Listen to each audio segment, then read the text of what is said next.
Well, the work for Finland's national AT strategy started in 1994.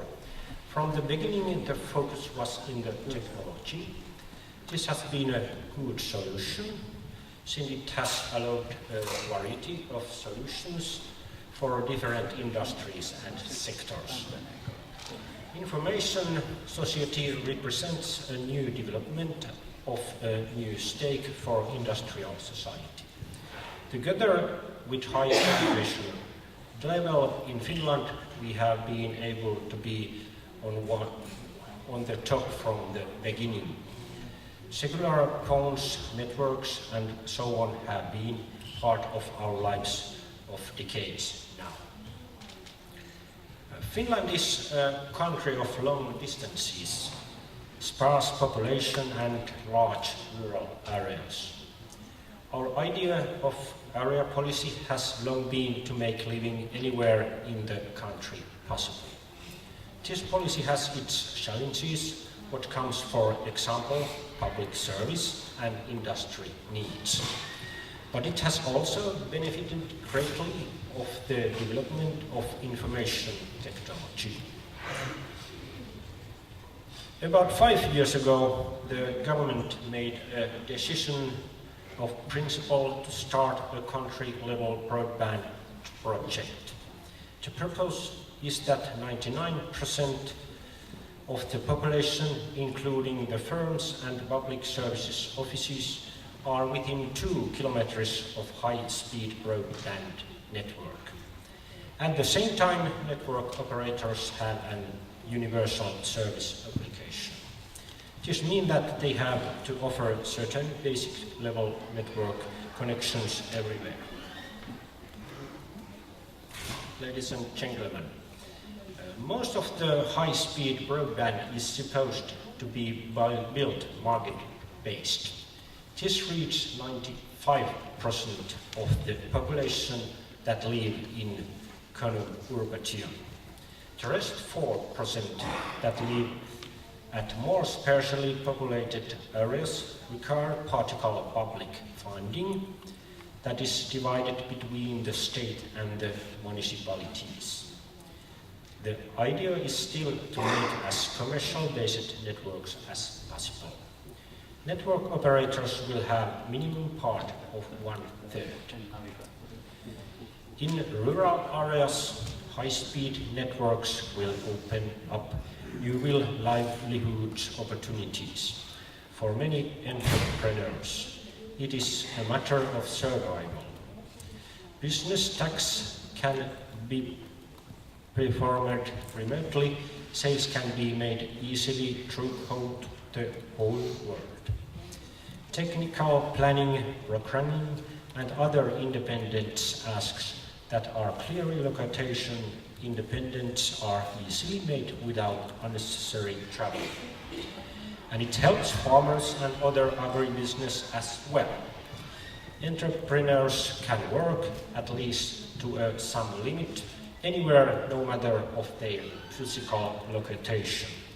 You can as well form a company in Helsinki or Iso-Joki. High-speed networks will increase the competitiveness and vitality of the municipality.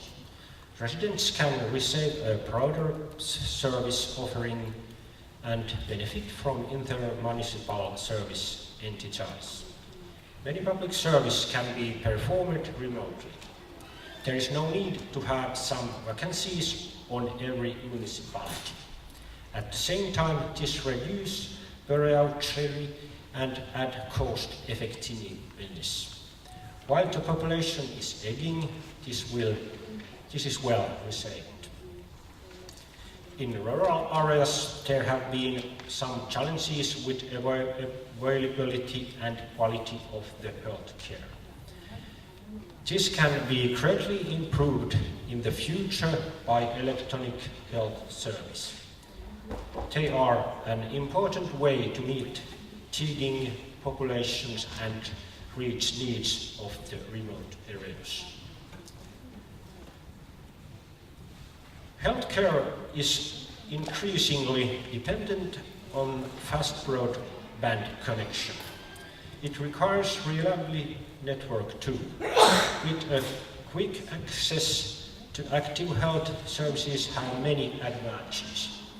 They bring cost savings, improve quality of care, reduce waiting times and overhead, and reduce medical errors. It is also a matter of equality. This way, certain same level of health service can be secured both in urban centers and rural regions. Services can be offered more widely and experiments are saved efficiently. Patients no longer need to be transported long distance unnecessarily. You can discuss with doctors from your couch, and nurses can accentuate the need for treatment and the urgency of the mother without traveling and waiting delay. The hospital stay may be replaced as a whole or patient can get home from the hospital very early stage, while the follow-up care just as rehabilitation can be performed successfully over a network. In time, technical progress will quite probably introduce even more professional services, such as remote surgery. For the elderly, there are health status observation tools that help to live independently longer. The potential benefits in education are as well quite good. Many rural areas are suffering from depopulation, which reflects as results problems to regional education. Here high-speed broadband can save the day and even make it cost-effectively. Already there are some video or location-independent schools, but in the future this will boost our school system even more. Imagine different languages, for example. Small municipalities can have much higher variety of choices and study groups can be formed all over the country. This will greatly improve equal learning opportunities regardless of domicile. It balances teachers' workload and affords employment opportunities as well.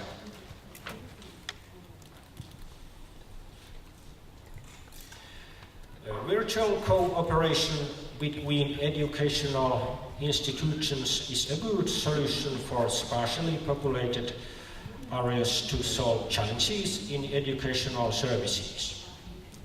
Online courses, video lessons, interactive learning environments, the technology allows quite a variety of different methods. Direct mail and the picture will enhance your teaching. Teachers' facial expressions, gestures, and tone of voice are transmitted to students as if they really were in the same classroom. Large groups of users, real-time moving image and interactive activities requires, of course, a high speed and robust connection.